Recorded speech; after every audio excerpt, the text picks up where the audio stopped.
네, 함께 보실 말씀 요한복음 2장입니다. 13절에서 17절까지 우리 한 목소리로 같이 읽겠습니다. 요한복음 2장 13절에서 17절입니다. 같이 읽습니다. 유대인의 유월절이 가까운지라 예수께서 예루살렘으로 올라가셨더니 성전 안에서 소와 양과 비둘기 파는 사람들과 돈 바꾸는 사람들이 앉아 있는 것을 보시고 노끈으로 채찍을 만드사 양이나 소를 다 성전에서 내쫓으시고 돈 바꾸는 사람들의 돈을 쏟으시며 상을 엎으시고 비둘기 파는 사람들에게 이르시되 이것을 여기서 가져가라. 내 아버지의 집으로 장사하는 집을 만들지 말라 하시니 제자들이 성경 말씀에 주의 전을 사모하는 열심히 나를 삼키리라 한 것을 기억하더라. 아멘. 네, 포토스의 유명한 한국 식당 있죠? 삼원가든이죠. 문을 열고 들어가면 눈에 띄는 액자가 하나 있습니다. 글귀가 하나 있어요. 처음처럼이라고 하는 글자입니다. 이게 이 모양은 아니에요. 다른 형태의 글씨인데 인터넷에서 이제 이 처음처럼을 찾아보니까 뭐 다른 이상한 사진들만 잔뜩 올라오더라고요. 어느 소주 회사에서 그냥 다 독점을 해버린 것 같아요. 그러나 이 처음처럼, 이 말은 참 좋은 말입니다. 우리 살면서 처음의 순간들이 있죠.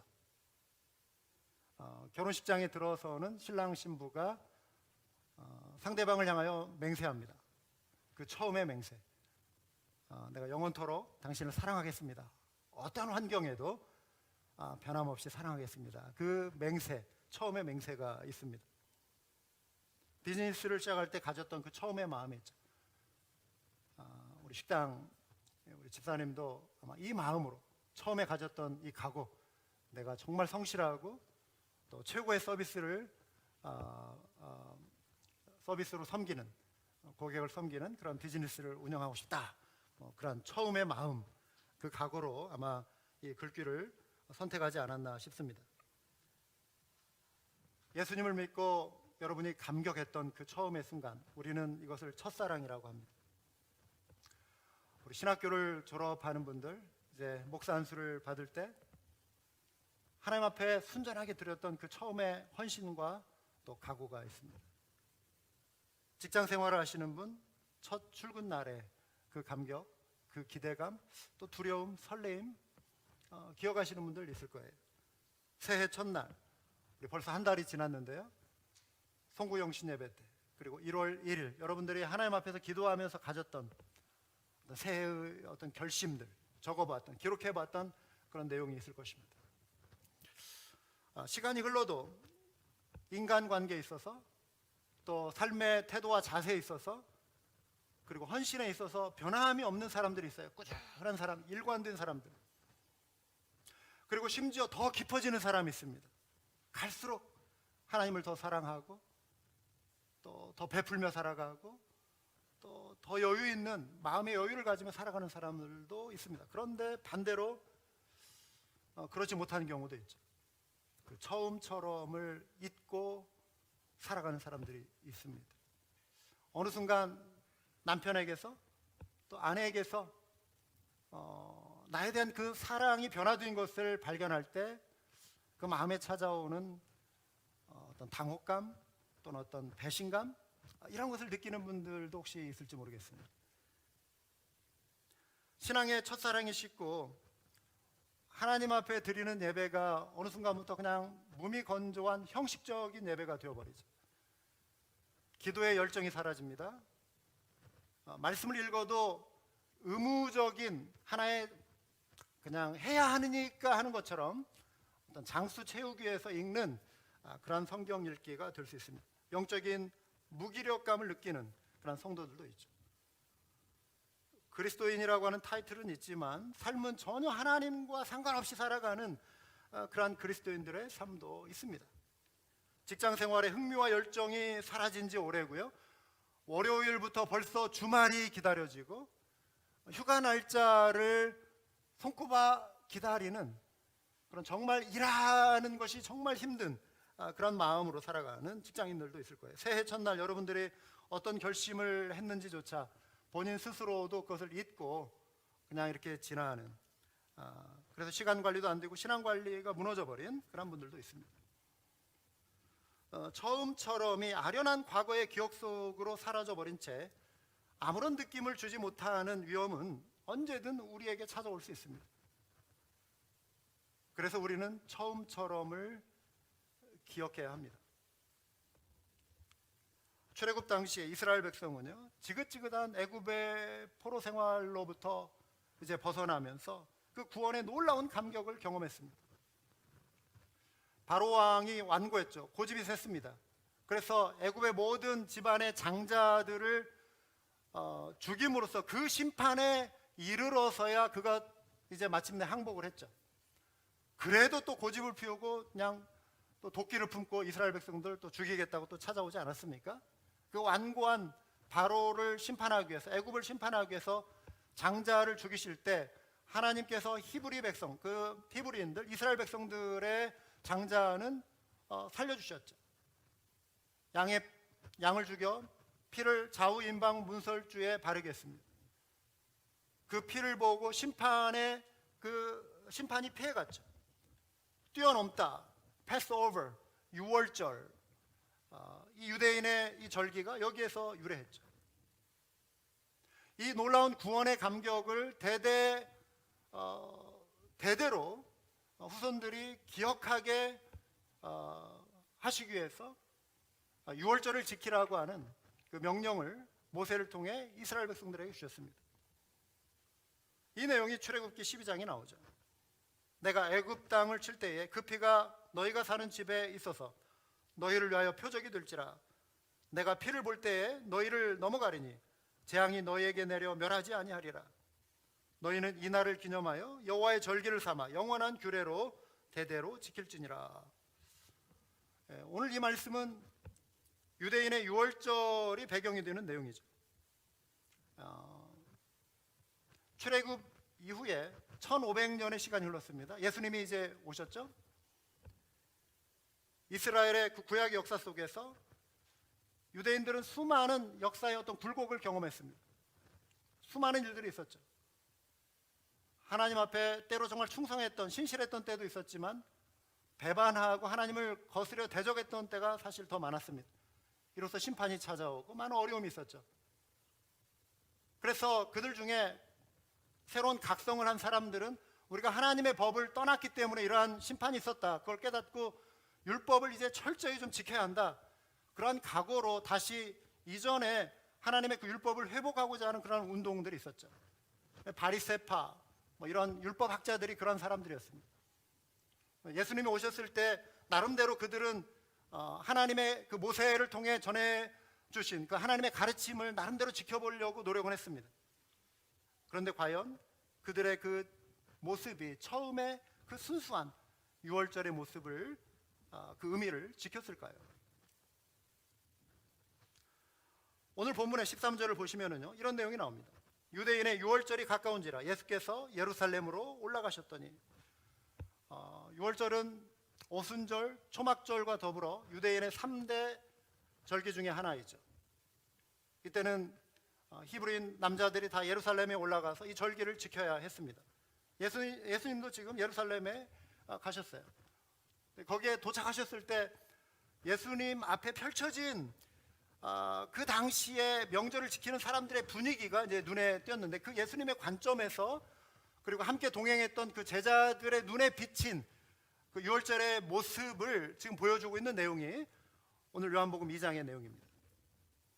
14절을 보시면은요, 성전 안에서 소와 양과 비둘기 파는 사람들과 돈 바꾸는 사람들이 앉아 있는 것을 보시고, 이렇게 기록되어 있습니다. 여기에 이제 소와 양과 비둘기, 이러한 짐승들은요, 제사의 제물로 사용된 그런 짐승들이었습니다. 성전으로 들어오신 예수님은 그런데 갑자기 사람들이 이해하지 못할 행동을 하시기 시작했습니다. 예수님이 갑자기 노끈을 만들어 가지고, 노끈으로 이제 채찍을 만들어 가지고 짐승들을 막 내쫓기 시작하신 것이죠. 그 내용이 15절에 나와 있습니다. 노끈으로 채찍을 만드사 양이나 소를 다 성전에서 내쫓으시고 돈 바꾸는 사람들의 돈을 쏟으시며 상을 엎으시고. 이 모습은 지금 예수님이 뭔가에 막 분노하신 그런 모습을 보여주는 장면이죠. 뭔가 문제가 생긴 거예요. 예수님이 왜 지금 이렇게 화를 내시는 것이죠? 예수님은 평소에 정말 온유하고 우리가 생각하는 예수님은 정말 사랑이 많으신 그런 예수님이신데 여기에 예수님의 지금 분노가 나온단 말이죠.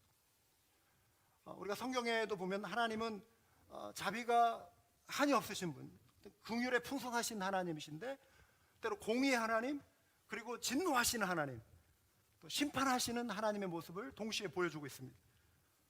이 공의라고 하는 건 의로운 분노이죠. 그러니까 예수님의 그 사랑은 한없이 모든 것을 용납하시고 그냥 관대함으로 모든 것을 다 받아주시는 그런 예수님이 아니시고 옳지 못한 것에 대해서 분노를 발하신 그런 예수님이셨습니다. 지금 무엇이 예수님을 분노하게 했던 것일까요? 바로 이어지는 16절과 17절을 보시면 그 이유를 좀 우리가 가늠해 볼 수 있습니다. 비둘기 파는 사람들에게 이르시되 이것을 여기서 가져가라. 내 아버지의 집으로 장사하는 집을 만들지 말라 하시니 제자들이 성경 말씀에 주의 전을 사모하는 열심이 나를 삼키리라 한 것을 기억하더라. 주의 전을 사모하는 열심, 여기에 힌트가 있습니다. 그리고 그 앞에 내 아버지의 집으로 장사하는 집을 만들지 말라, 여기에 지금 뭔가 문제가 있는 것입니다. 지금 유대인들은요 6월절에 그 처음에 그 순수했던 의미, 그것을 잃어버렸습니다. 성전이 어떤 기능이죠? 이 예배의 처소예요. 하나님의 그 구원을 감사하고 모여서 말씀을 듣고 또 찬양하는 그런 예배의 처소였단 말이죠. 그런데 그 기능을 이들이 변질시키기 시작한 것입니다. 그러한 종교 지도자들의 태도가 예수님을 분노하게 만들었습니다. 신앙의 본질을 잃어버린 것에 대한 예수님의 분노. 성전에서 지금 소와 양과 비둘기를 팔고 또 돈을 환전해 주는 이러한 것은요 6월절에 이제 저 멀리서 뭐 수십 마일 떨어진 지방에서 이렇게 사람들이 이렇게 올라올 때 이들의 편리를 좀 봐주는 그런 순례자들의 편리를 봐주기 위한 하나의 서비스였어요.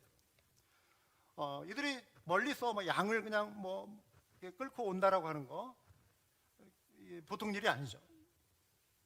그래서 고되기 때문에, 불편하기 때문에 예루살렘에서 아예 그냥 와서 돈을 주고 그 제사에 사용될 그 짐승을 사서 제물로 바치는 그런 이제 편리를 제공해 주는 일들이 언제부턴가 시작이 됐습니다.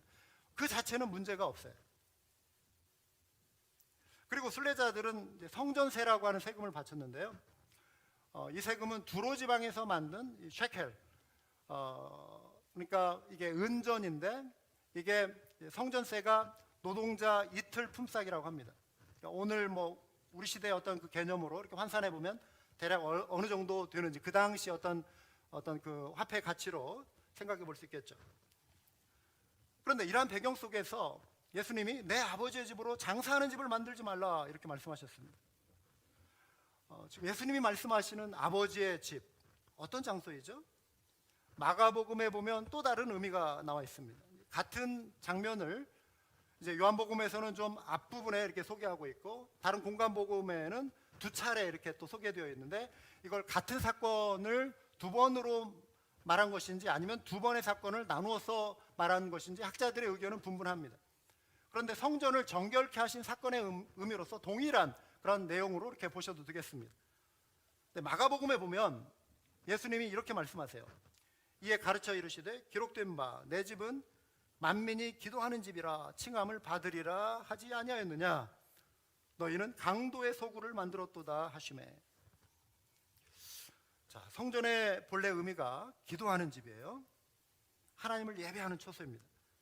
그런데 성전을 장사하는 집으로 묘사했고 한 단계 더 나아가 강도의 소굴이라고 지금 표현하고 있습니다. 어떤 의미일까요? 여기에 지금 한자어로 이제 주객전도라고 하는 말 있죠.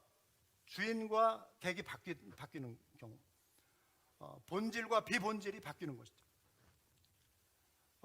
성전은 예배의 처소란 말이죠.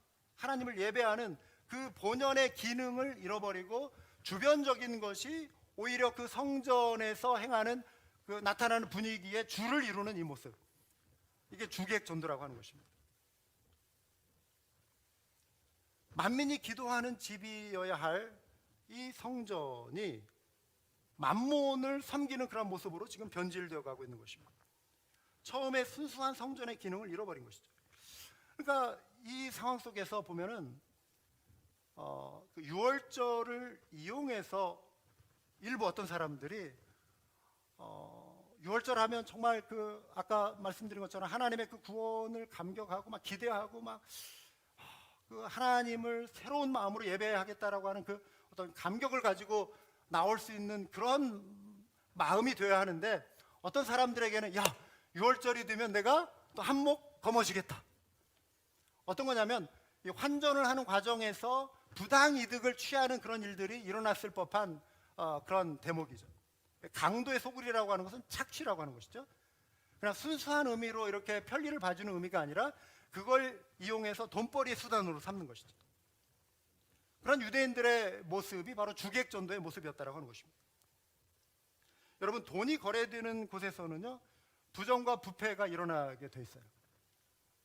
어떠한 환경 속에서도 보면 그런 일들이 종종 생겨요.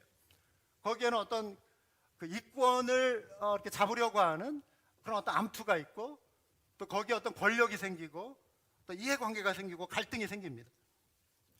그러다 보니까 그 성전 예배의 본연의 기능은 사라지고 이런 어떤 이권 다툼, 어떤 비본질적인 이러한 모습이 지배하는 이 모습을 예수님이 지금 분노하신 것이죠. 예수님이 갑자기 상을 뒤집으셨어요. 유대인들이 당황해합니다. 그러면서 이들이 예수님에게 이런 질문을 해요.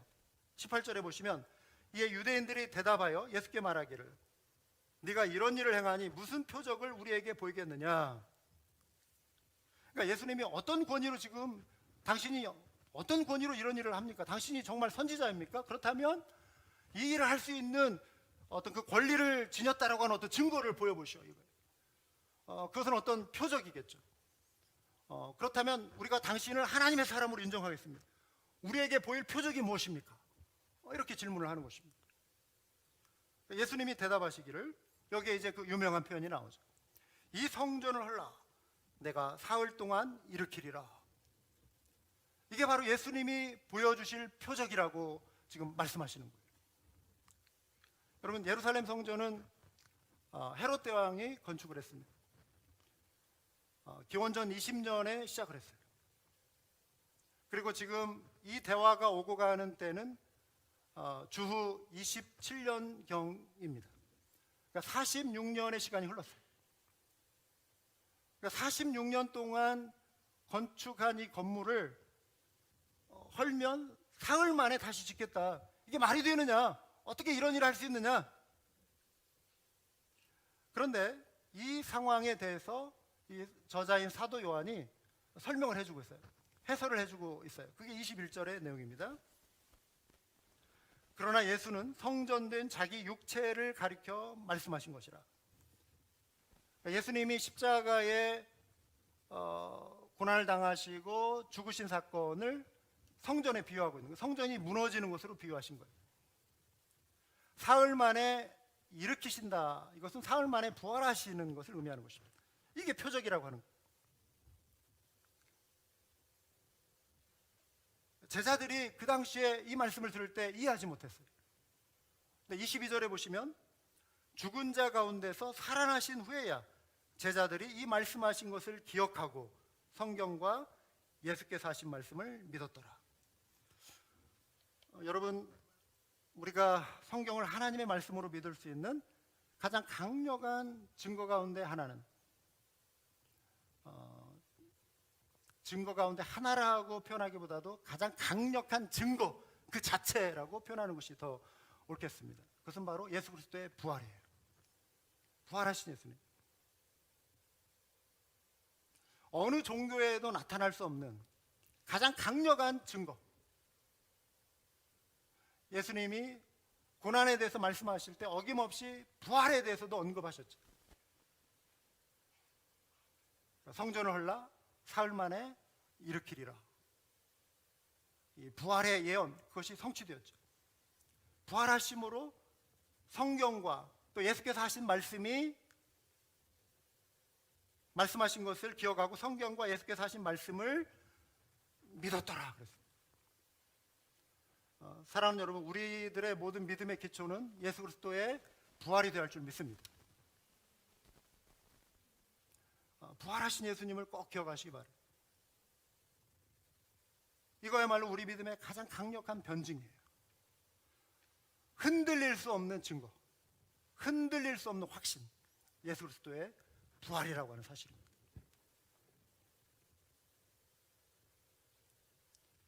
자, 예수님께서 성전에서 상을 엎으셨어요. 아까 일부 예배 때도 사용했는데 이게 참 좋더라고요. 이 상을 이렇게 뒤집어 엎으셨어요. 그러니까 사람들은 지금 이 상 위에 물건을 펴놓고 또는 이제 동전들을 펴놓고 이렇게 환전한단 말이죠. 환전용 테이블이에요. 이게 정상으로 지금 알고 있는 거예요. 이게 본질인 걸로 알고 있는 거예요. 그런데 실상은 이들이 지금 이렇게 해놓고 살아갔던 거예요. 정상이 아니죠. 그렇죠? 뒤집혀 있었던 거예요. 비본질을 본질로 여기고 살아왔던 것이죠.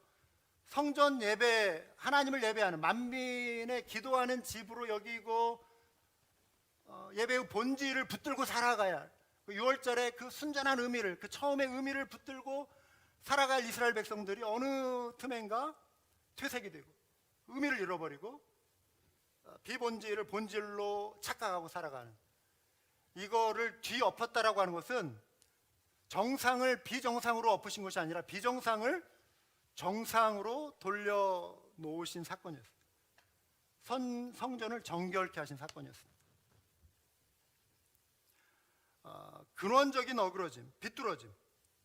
자, 인류가 가지고 있는 근본적인 문제가 뭐였죠? 하나님과의 관계가 단절된 거예요. 아담과 하와의 범죄 이후에 죄가 인류에게 들어왔고 죽음이 찾아왔습니다. 죄의 그 심판, 사망은 하나님의 원래 의도가 아니었습니다. 하나님의 계획이 아니었어요. 그런데 죄로 말미암아 찾아온 그 심판의 결과가 죽음이에요. 그래서 정상적인 하나님과의 관계가 비정상으로 변질돼 버려요. 또 사람들이 삶에서 하나님의 말씀에 떠나 이렇게 비본질적인 어그러진 삶을 살아갔던 것입니다. 예수님이 뒤집으시고 6월절 어린 양으로 오신 그분이 6월절 어린 양의 그 대속의 제물로 온전히 본질을 회복하기 원하셨던 사건, 그게 바로 이 성전을 헐라 그리하면 사흘 만에 내가 일으키리라, 죽으심과 부활로 이루실 그 구원을 말씀하신 거예요. 하나님과의 관계를 회복시키시는 그 온전한 회복, 구원을 의미하시는 말씀이라고 하는 것입니다. 사랑하는 여러분, 6월절에 성전에서 장사하는 이들의 상을 엎으신 예수님의 이 행동, 이걸 통해 우리는 우리 자신의 모습을 좀 살필 수 있어야 합니다. 여러분, 우리도 우리 마음에 차려놓은 상이 있어요. 우리가 정상으로 여기고 살아가고 있는, 펼쳐놓고 살아가고 있는 우리들의 상이 있어요. 테이블이 있어요.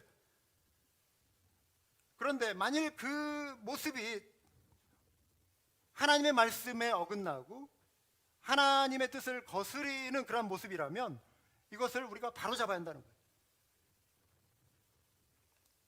이것을 가리켜 영적인 개혁, 영적인 혁명이라고 부릅니다.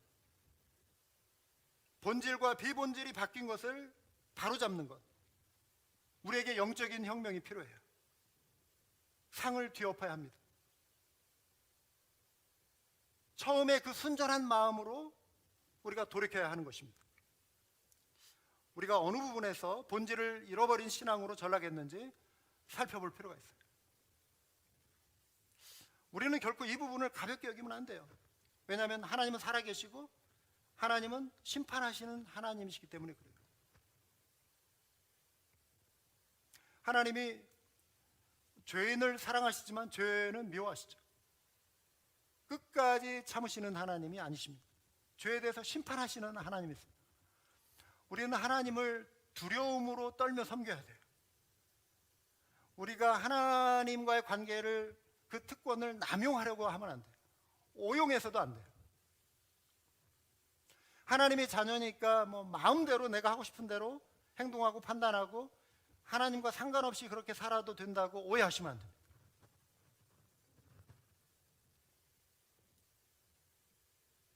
여러분, 하나님을 두려워하는 신앙은 죄를 미워하는 신앙임을 믿으시기 바랍니다. 죄를 경계해야 돼요. 가볍게 여기면 안 돼요. 여러분, 6월절에 유대인들은 이제 성경의 가르침을 따라 지키는 전통이 있었습니다. 그것은 무교병을 먹는 전통이었죠. 무교병이라고 하는 것은 빵에 누룩을 넣지 않는 거예요. 이스트.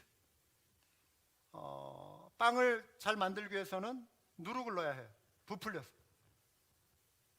그래서 얼마 전에도 우리 집사님 가게 이렇게 가니까 이제 소세지를 말고 계시더라고요. 이렇게 이제 보니까 이걸 다 만 다음에 이 안에 설치된 감에다 이렇게 넣더라고요. 24시간 거를 또 넣어놔야 한대. 부풀어 오르는 시간. 맛있는 빵에는 이스트가 들어가고 그걸 부풀리는 과정이 있어요. 숙성시키는 과정이 있어요. 근데 무교병은 이스트를 넣지 않아요. 왜 그런가? 이유가 있죠. 이거는 출애굽 당시에 그 다급한 상황, 그 긴박한 상황을 말하는 거예요. 이스트를 넣어서 막 부풀리고 제대로 그냥 평상시처럼 만들어 먹을 만한 시간적인 여유가 없었던 거예요. 그때는 빨리 애굽을 벗어나야 하는 거예요. 그러니까 요기를 이제 때우고 가야 하니까 그냥 급하게 이렇게 밀가루 반죽해서 이렇게 굽는데 부풀릴 틈이 없이 그냥 딱딱하게 구워서 먹고 출발하는 거예요. 그러니까 그 당시 출애굽의 그 다급한 상황. 그러니까 음식이라고 하는 것은 이전의 어떤 사건을 기억해 주게 하는 어떤 효과가 있어요. 그렇죠. 여러분이 어떤 음식을 먹을 때 특별히 어떤 생각나는 과거의 어떤 그런 사건들, 경험들 떠올리지 않습니까? 또 맛있는 걸 먹을 때 내가 이전에 어느 장소에서 이것을 누구와 함께 먹었는데.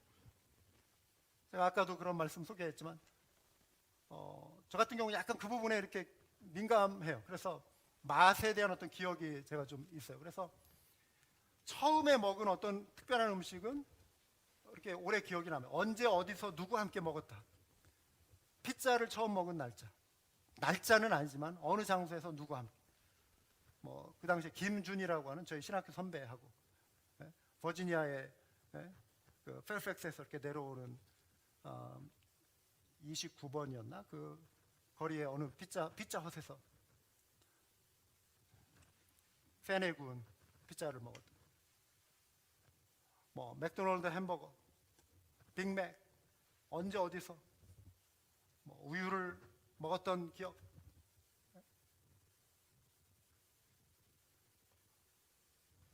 굉장히 시골스럽죠. 저 어릴 때 새로운 어떤 그 음식들, 여러분 너무 심각하게 지금 듣고 계시는 거예요. 너무 진지하세요, 여러분. 말씀에 대한 진지한 태도 좋습니다.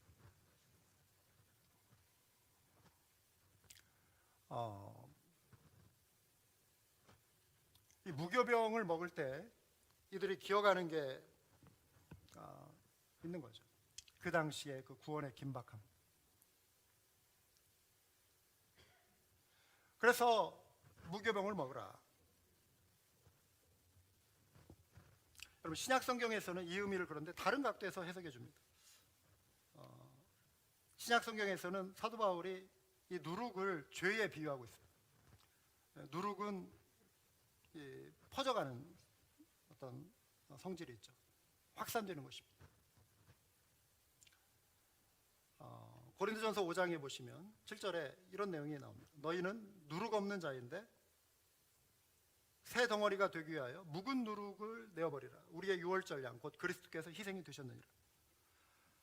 자, 여기에 누룩이라고 하는 표현이 나오고 유월절 양 되신 예수 그리스도라는 표현이 나옵니다.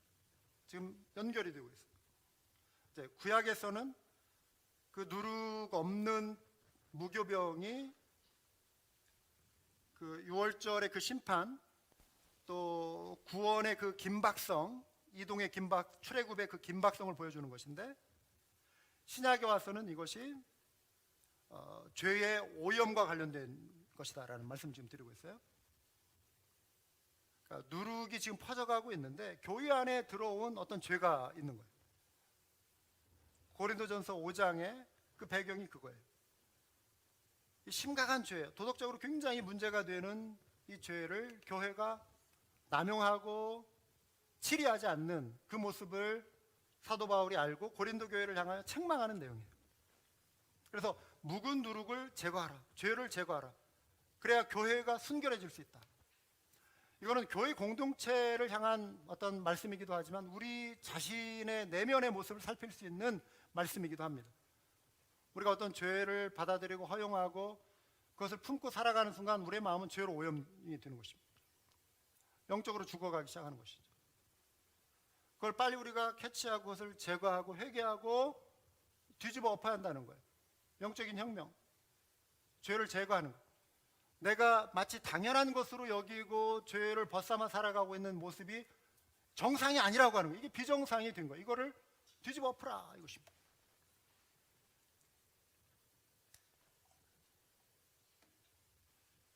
왜 죄를 경계하는가? 예수께서 6월절 어린 양이 되셨기 때문입니다. 그 죄를 위해서 예수님이 희생당하셨는데, 그 고난을 당하셨는데, 어떻게 그 사랑을 힘입은 우리가 예수님이 고난당한 그 이유, 그 죄 때문에 고난당하셨는데 왜 우리가 또다시 그 주님의 사랑을 힘입고 그 죄를 지을 수 있겠는가? 그래서는 안 된다. 이게 사도 바울의 어떤 메시지인 것이죠. 자, 6월절에 성전에서 상을 엎으신 이유, 유대 종교 지도자들의 마음속에 도사리고 있는 그 탐욕의 죄를 제거하고 기도하는 집으로서의 성전의 순전한 기능을 회복하라는 의미였죠. 그래서 여기에서 나오는 성전, 6월절, 그리고 누룩 등은 성도의 신앙에 관련된 비유적인 의미로 이제 우리가 바라볼 수 있는 것입니다. 그러니까 우리 또한 우리가 뒤엎어야 할 상이 있다고 하는 거예요. 그것은 바로 신앙의 거룩함을 회복하는 것입니다. 왜냐하면 우리 몸이 성전이기 때문에 우리는 죄를 피해야 하는 것입니다. 고린도전서 6장 18절과 19절을 보시면 음행의 죄를 피할 것을 말씀합니다. 그리고 바로 이어지는 내용 20절에 보면 값으로 산 것이 되었으니 그런즉 너희 몸으로 하나님께 영광을 돌리라 권면합니다. 예수 그리스도의 피값으로 사신받은 존재, 6월절 어린 양의 그 대속의 고난의 은총을 힘입은 우리, 그래서 우리는 이제 그 은혜를 힘입어 하나님 앞에 영광을 올려드리는 삶을 살아야 한다, 이것입니다. 여러분, 우리 몸은 육체와 영혼, 정신으로 이렇게 구성이 되어 있죠. 우리 마음에 주님이 기뻐하시지 않는 죄를 품고 살아갈 수 없는 것이죠. 죄의 유혹에 우리가 넘어질 수는 없는 것입니다. 그런데 때로 넘어지기도 해요. 그렇다면 그걸 빨리 깨닫고 상을 뒤엎는 영적인 개혁, 회개, 돌이킴, 자백, 각성이 필요하다고 하는 거예요. 사랑하는 여러분, 이 코비드 기간에 우리가 많은 어려움을 겪고 또 신앙생활에 여러 가지 많은 그 장애물이 있긴 하지만 이 코비드 기간이 우리의 신앙이 무너지는 기간이 되게 해서는 안 되는 것입니다. 이 코비드가 우리의 신앙이 약해지고 또 무너지고 신앙을 타협해도 되는 하나의 면죄부로 여기서도 안 되는 거예요. 오히려 이 고난의 시간에 우리는 더 하나님 앞에 더 열심을 품고 하나님 앞에 더 바로 서고자 하는 그런 신앙의 본질을 회복하는 기간으로 삼아야 할 줄 믿습니다.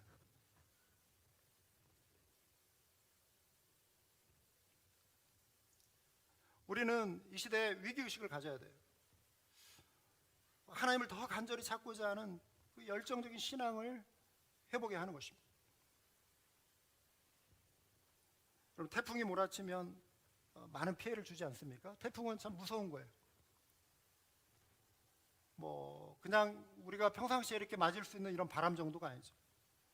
그 거대한 폭풍, 이 태풍이 몰아치면 이 생태계에 큰 어떤 뭐 영향이 찾아옵니다. 많은 부분이 뭐 파손되고 어려움이 있죠. 그런데 태풍으로 인해서 또 찾아오는 긍정적인 효과도 있다고 하지 않습니까?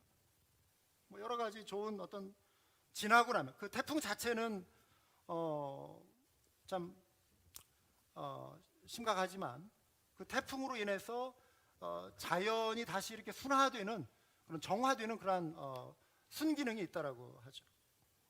예를 들어서 뭐 열대지방에 막 뜨거운 공기가 막 이렇게 끌어오를 때 이게 굉장히 힘들어지는 거예요. 그런데 이 태풍으로 인해서 이 공기를 북쪽으로 이렇게 밀어간대요.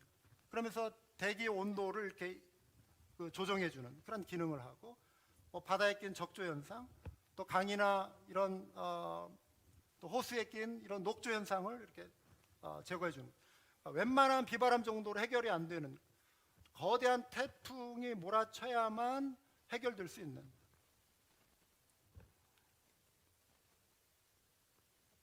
그런데 여러분, 태풍은 창조주 하나님의 어떤 그 계획 가운데 자연을 운행하시는 하나님의 어떤 섭리이기도 합니다. 그러니까 태풍을 통해서만 해결될 수 있는 그 자연의 질서를 회복하시기 위한 어떤 하나님의 섭리일 수 있다고 하는 것이죠. 우리가 팬데믹을 볼 때 이것은 영적인 태풍과 같아요. 우리에게 전무후무한 이 거대한 이 영적인 또 이 환경적인 이러한 고통이 우리 가운데 지금 찾아왔습니다. 그런데 이 팬데믹은 오히려 우리에게 많은 고통을 주는 것도 사실이지만 영적인 측면에서 또 순기능을 하는 것도 있습니다. 영적으로 잠든 그리스도인들과 하나님을 대적한 세상을 향한 하나님의 경고일 수 있다고 하는 거예요. 지금 우리 가까이에 뭐 팬데믹으로 인한 그런 사망자가 눈에 띄지 않는다라고 해서 우리는 이것을 뭐 그런 분들은 없겠지만 결코 가볍게 여길 수 있는 성질의 것이 아닙니다. 심각한 거죠. 지난주에 그 EGA 전에 이제 발란티어로 섬겼던 어떤 미국 그 성도님 한 분하고 이제 통화를 할 기회가 있었는데요. 이제 남편분이 이제 코비드 이 상황 속에 굉장히 예민하셔가지고 그 아내들은 밖에 이런 활동들을 막 굉장히 많이 이렇게 통제를 하신다고 해요. 그래서 이분이 이런 뭐 봉사활동이나 이런 거를 지금 못 하고 계시는데 이제 서로 안부를 묻는 가운데 그런 말씀을 하시더라고요. 자기 교회에서 이제 이분은 작년 3월부터 교회에 한 번도 가지 못하고 그냥 집에서만 예배를 드리고 계시는 거예요. 그런데 자기 교회에서 벌써 두 분, 자기 가까이 평소 이렇게 신앙생활하면 같이 교제했던 분 중에 두 분이 이 코로나 바이러스로 인해서 목숨을 잃었다 이런 이야기를 하시더라고요. 근데 우리가 뭐 뉴스로 뭐 팍스4 뉴스나 이 지역 뉴스를 이렇게 볼 때 뭐 막 몇백 명 막 이렇게 뭐 얘기 또 몇십 명씩 막 죽고 하는 이런 것들 보는데 당장 우리 뭐 한인 교회나 우리 한인 사회에서는 그렇게 뭐 좀 하나님의 뭐 또 은혜 가운데 우리가 그동안 이렇게 잘 지내고 있죠. 그렇다고 해서 이것이 결코 가벼운 것이 아니라고 하는 거예요. 여러분 다 느끼시잖아요. 뭐 지난 금요일 날 그 통계를 이렇게 보니까요. 미국 안에서 벌써 사망자 숫자가 45만 6천 명이에요. 45만 6천 명. 이거는 엄청난 것이죠. 이건 뭐 역사에 이미 이제 뭐 기록되었고 100년 뒤, 200년 뒤에도 기억할 만한 이거는 끔찍한 사건입니다. 충격이죠.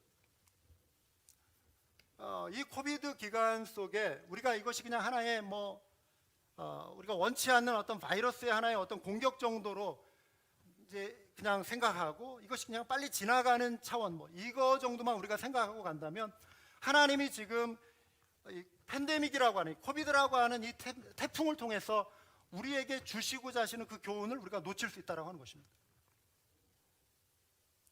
C.S. 루이스가 이런 말을 했어요. 고통은 영적으로 잠든 세상을 깨우시는 하나님의 메가폰이다. 때로 우리는 우리가 살아가고 있는 어떤 모습에서, 특별히 이제 신앙적인 측면에서 우리가 생각해 볼 때 정말 비본질적인 것을 본질로 생각하고 착각하고 그냥 그렇게 살아갈 수가 있어요. 하나님과의 관계를 소홀히 하고도 그게 그냥 당연한 신앙처럼 여기고 살아갈 수 있습니다. 이 팬데믹 기간 중에 뭐 잘 됐다 그냥 집에서 쉬지 뭐 그런 분들은 없겠지만, 그냥 뭐 가정에서 그냥 뭐 모니터 보면서 TV 통해서 이렇게 보여지는 방송, 이게 계속 이제 장기화되다 보면 어느 틈엔가 우리 속에 예배에 대한 어떤 열정도 식어질 수도 있고요. 이게 어떠한 후폭풍을 가져올지 우리가 장담하지 못해요. 근데 어느 순간 비본질이 본질을 차지하고 있는 이 속에서 우리가 영적으로 깊은 수면 상태로 빠져들 수 있다고 하는 것입니다. 어느 순간부터 우리가 받아들인 그 죄를 즐기며 살아가는데도 전혀 영적인 어떤 깨우침이 없이 그냥 그게 무뎌져서 그게 자연스러운 현상처럼 여기고 살아가는 신앙이 될 수도 있다고 하는 거죠. 그때 하나님께서 하나님의 사랑하시는 자녀들에게 주시는 그들을 뒤흔드시는 방법 중에 하나가 고통입니다. 고통을 통해서 잠든 세상을 깨우시는 하나님의 메가폰이다. 흔들어도 일어나지 않을 때 메가폰으로 귀에 대고 일어나라, 깨어라 하면서 외치는 하나님의 음성이 될 수 있다는 것입니다.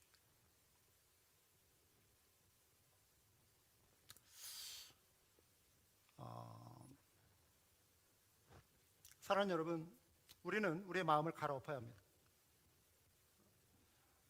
여러분 가운데 여러분의 마음의 그 테이블을 엎어야 할 어떤 부분이 무엇인지 오늘 이 시간 이 말씀을 통해서 한번 깊이 생각해 보실 수 있기를 바라요. 서두에 처음처럼이라는 말씀을 언급했습니다. 오늘이라고 하는 이 하루를 정말 우리는 소중히 여기고 있는가?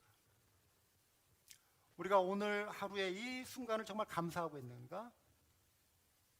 처음에 내가 고백했던 그 사랑의 그 처음의 그 순간을 내가 간직하기 위해서 노력하고 있는가? 그 관계 속에서 주님을 향한 그 첫사랑을 내가 간직하고 있는가? 기억하고 있는가? 돌이켜보시기 바라요. 은혜에 감사해서 고백하고 결단하고 헌신했던 그 마음을 오늘 이 시간 새롭게 회복해 보실 수 있길 바랍니다. 이것이 바로 신앙의 거룩함과 본질을 회복하는 것입니다. 이제 여러분은 여러분의 마음에 그 상을 엎을 마음의 준비가 되어 있습니까? 오늘 이 시간 우리 다 같이 한번 기도하면서 우리 마음을 돌이켜보는 시간 갖기를 원합니다. 다 같이 기도하겠습니다.